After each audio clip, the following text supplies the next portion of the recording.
Hi Scorpio, kumusta po kayo? Mga dude, ito po yung divine messages po sa inyo. Wala po sa mga divine beings, sa mga ancestors po ninyo. Oh, lumabas na agad to.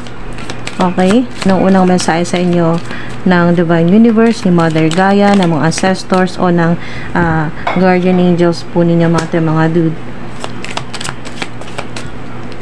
Namin po natin. Maraming salamat po, Divine Beings, sa gabay at protection para po sa reading na ito. Commit to self-care rituals. Ayan po. Self-care. Kahit na hindi nyo na talaga gawing ritual ito, at least kahit paano ngayong September ay maalagaan mo yung sarili mo. Okay, so dahil nga sa marami po kayong problema or marami po kayong masyadong ginagawa sa araw-araw, ay maaring nakakaligtaan nyo na po yung sarili po niyo na alagaan. Dahil ang nangyayari po kasi dito, mga dude, ay palaging ikaw yung nag-aalaga. So ngayong September, ikaw naman, alagaan mo naman ang sarili mo. Pero pwede ka rin magsimula na ngayong September na mag-commit ka na talaga at gawin mo na itong beauty rituals and self-care rituals. Release self-doubt, let go of fear. Yan po. Self-doubt, mga dude. Yung self-sabotage o yung kayo po ay kinakausap po ninyo sarili po ninyo na puro mga negative po yung sinasabi ninyo sa sarili po ninyo na hindi ka magaling. Yan po, yung may edad ka na para sa ganitong mga activities o sa ganito pong kung ano man po yung creative projects na gusto po ninyong gawin. Huwag niyong limitahan ang sarili niyo at alisin niyo po.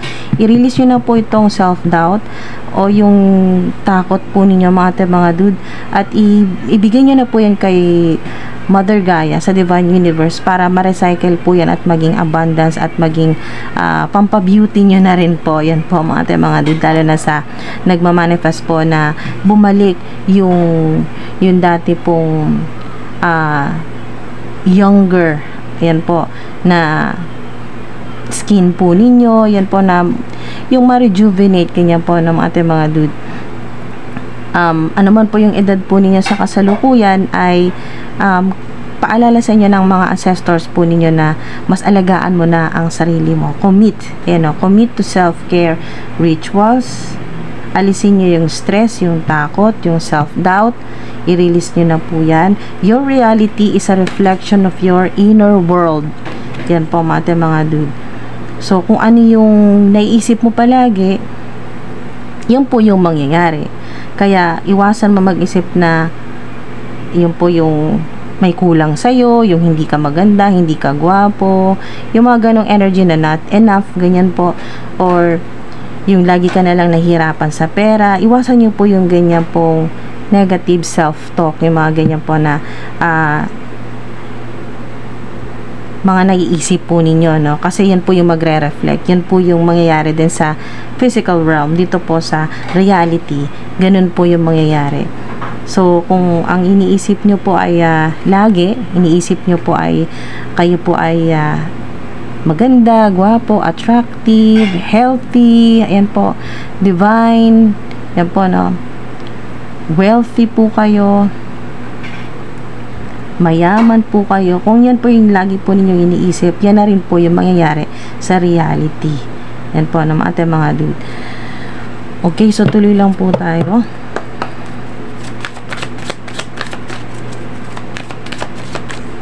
Mensahe. Magkakaroon kayo ng inner peace. Susolusyonan po yung problema po ninyo. Helpful people. Yan, may mga tao po na makakatulong po sa inyo ngayon pong September sa problema po ninyo. You're ready. Okay. Ready ka na tanggapin ang mga blessing na para sa iyo ngayong September.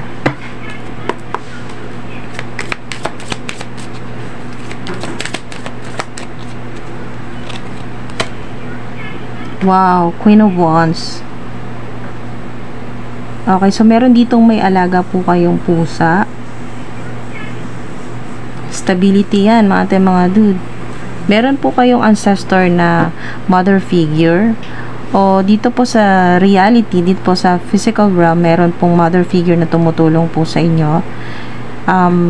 Yung ancestor po ninyo na babae, maring po siya ay 30 o 30 plus na po ng ating mga dude, or 40 plus. Yan po, tinutulungan ka niya sa iyong trabaho, sa career o negosyo, magkaroon ng stability. So, sa kasalukuyan, ikaw yung inaasahan, hindi ikaw yung umaasa sa mga nasa paligid mo. So, ikaw yung breadwinner o ikaw yung talagang maraming responsibilidad. Napakaganda ng world card, mga dude. Number 3 pa. So, kayo po ay extremely protected at abundance din po itong number 3, angel number 3. So, check nyo rin po, sinasabi dito ng ancestor po ninyo, tinuturo dito sa kung ano po yung angel number ninyo dahil may connection po ito dito sa world card. Dito po sa mensahe sa inyo ng accomplishment, ng success, ng completion. Ito po, mga dude. Kasi ito, leadership ito, promotion ito, mas malaki pong kikitain, income, revenue. Yan po mga dude. Yung minamanifest po ninyo na magkaroon ng sarili po ninyong pagkakitaan, magkaroon ng sarili po ninyong negosyo, ano man po ito, no, online platform na talagang magpapayaman at magiging stable na po yung income po ninyo. Number 4, 444, 333, 333, 444, 444. Tingnan nyo rin po dito yung mensahe sa inyo na napaka-specific na may connection po dito sa world card, success card po ito, new beginning. Yan po. Panibago po ito na portal ng abundance na papasukin po ninyo ngayong September. Ayan po, papasok ka na sa portal ng mas magandang buhay, abundance, mas magkakaroon ka ng peace. Ready ka na, sobrang synchronized. So, mga dude, ready ka na talaga na pumasok na sa panibagong mundo ng unlimited na, no? Unlimited abundance.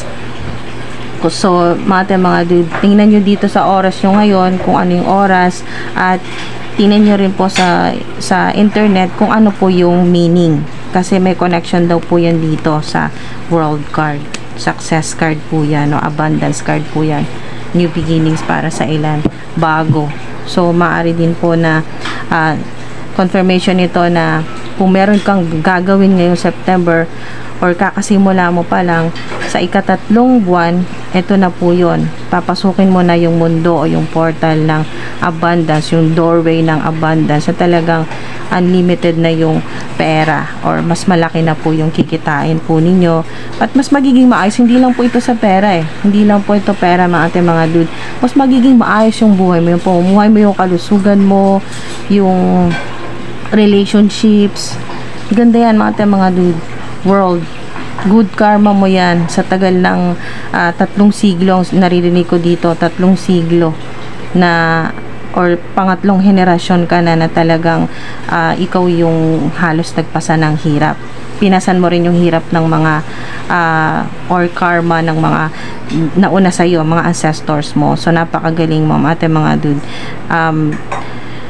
May connection yan dito sa kung ano yung angel number. Halimbawa lang po, nabigay po ako na example dito mga dude na mataon po na makita nyo po yung oras dito ay 12. Sabi na natin 12.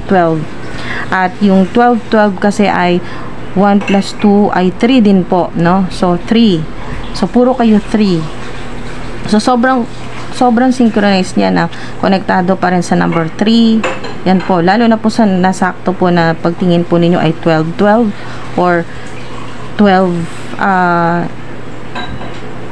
or 111, 11 kasi pag inad nyo po yan 3 din po yan mga dude, or 11-10. Basta ang sum po, ang sum ay magiging 3 din po, no? I-reduce ninyo, halimbawa po 11-11 or halimbawa 11-10 or 11-01, yan po, or 1-11. So pag inad nyo po ay 3. So sobrang konektado po yun dito sa energy ng or vibration po ng World card na number 3 din po. Success number at protection number din po ito ng Divine Universe ni God, ni Mother Gaia sa inyo. So, mga dude, ano man po yung angel number, hindi po kayo magkakapareho dyan, mga dude, dahil hindi po kayo, dahil iba-iba po yung oras na kung kailan nyo po ito mapanood. So, kung ano po yung number ngayon na makita po ninyo, dyan po sa device po ninyo, no, mga dude, yung oras, tingnan nyo po yan sa internet kung ano po yung meaning. Example lang po yung sinabi ko kanina na 1:10 or 11:01, ganyan po, no, or 1:11 or 12:12. Example lang po yan, mga dude. Okay, so tinuturo tayo dito sa bottom of the deck na 10 of Cups. 10 of Cups. So, ito na po yon. Napakaraming blessing. Lahat ng mga pinlano mo, ngayon na mas magiging maayos yan. Ngayon na magkakatotoo yung pangarap niyo po ni dito, mga dude, yung pangarap po ninyo na makabili ng sarili po ninyong bahay or makapag down na po kayo, no? Mabayaran nyo na yung down payment po para sa bahay po ninyo or makapagpagawa. May rainbow din po dito. Everything you've planned for has worked out. So, nandito na yung happiness, yun pong success, nandito rin po yan. So, confirmation din po dito sa World Guardian at family.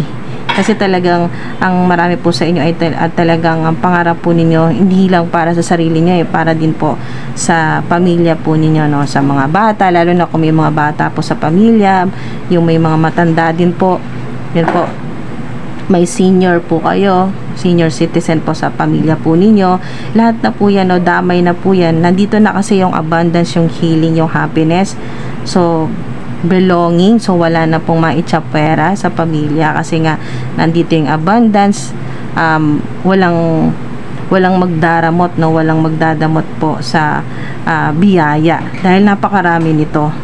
Okay, at hindi lang ito sa loob ng pamilya, maaari din pong ito po yung isa rin sa life purpose po ninyo na makamit mo itong abundance na mas marami kang matanggap para mas marami ka ring matulungan, mag-share. Sa external naman po yan, no, sa humanity, sa pagtulong sa mga tao sa paligid po ninyo, sa mga kapitbahay, ganyan po na napakaganda ng vibration. High frequency yan, mga dude, at nawa ay kahit po nasa kabilang screen po kayo, okay, sa ilan, kasama na rin po kayo dito sa healing. Yan po. Sa mga naniniwala po na lahat tayo ay energy, lahat ng ito ay energy. So, yung frequency po nito na napakataas ay, lalo na po, ganda. Combination, no? Wow. Mga dude. Yan po. Kung ano man po yung minamanifest po ninyo,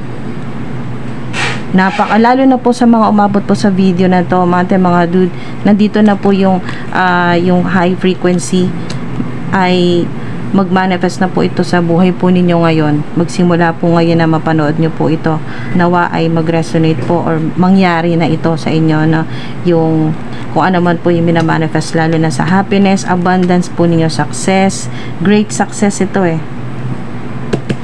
So, wow.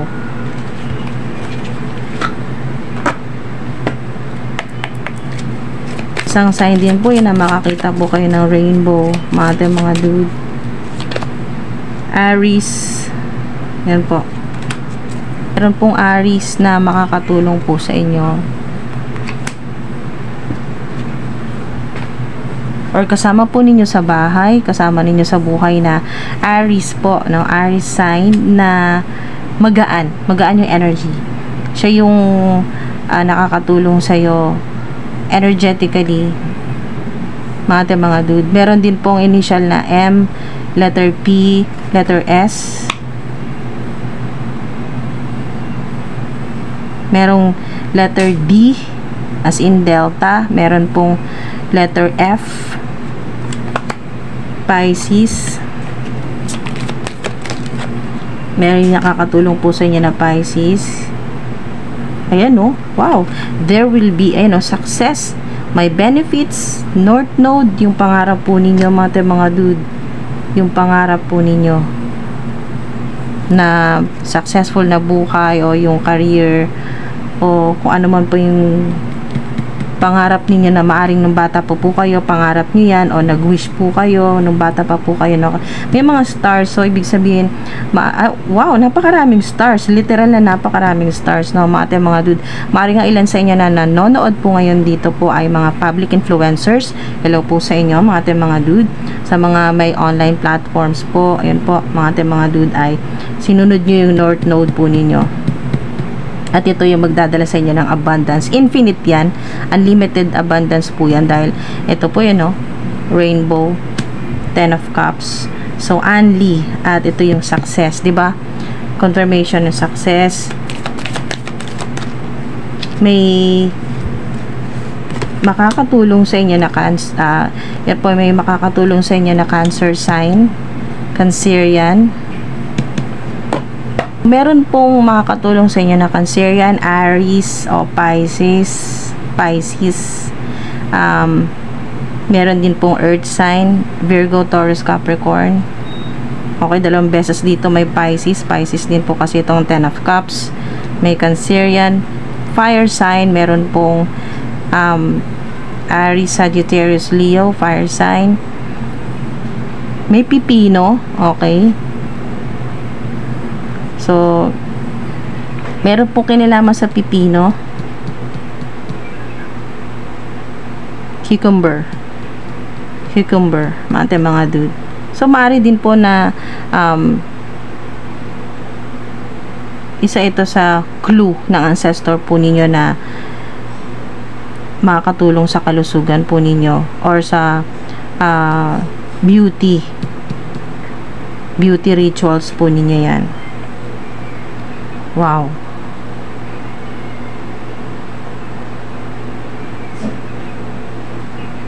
Meron po dito mga dude na makakatulong po sa inyo na pinanganak po ng maaring ang date of birth ay 10. Meron din pong 3, merong 4.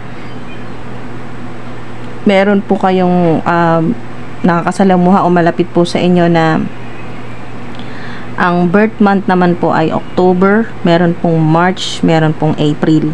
Yan po. Pwedeng family member o ito po ay malapit po sa inyo. Yan po. Confirmation din po na ito po mga nabanggit na yung malapit po sa inyo or nakakasalamuha po ninyo na ang birth month ay October, March or April. Sila yung mga makakatulong talaga sa iyo. As in big time. Matutulungan ka talaga na may connection dito sa success mo. Great success yan. So, mga dude, sana may nakuha po kayo dito. Kahit paano, nawa ay ma-absorb nyo po ito. Yung abundance, unlimited abundance, new beginnings. Community, meron po sa, lalo na po sa online community sa ilan, mas magkakaroon po yan ng expansion yan. Mas magiging successful. So, maganda. Maraming tumutulong sa inyo, helpful people. Yan po, helpful people. Maraming suporta, subscribers, followers. Yan po, mga dude. Maraming nagmamahal po sa inyo. Kaya, alisin nyo na po yung self-doubt. Okay. Yan po, mga dude. Maraming salamat po sa inyo. Ingat po kayo palagi.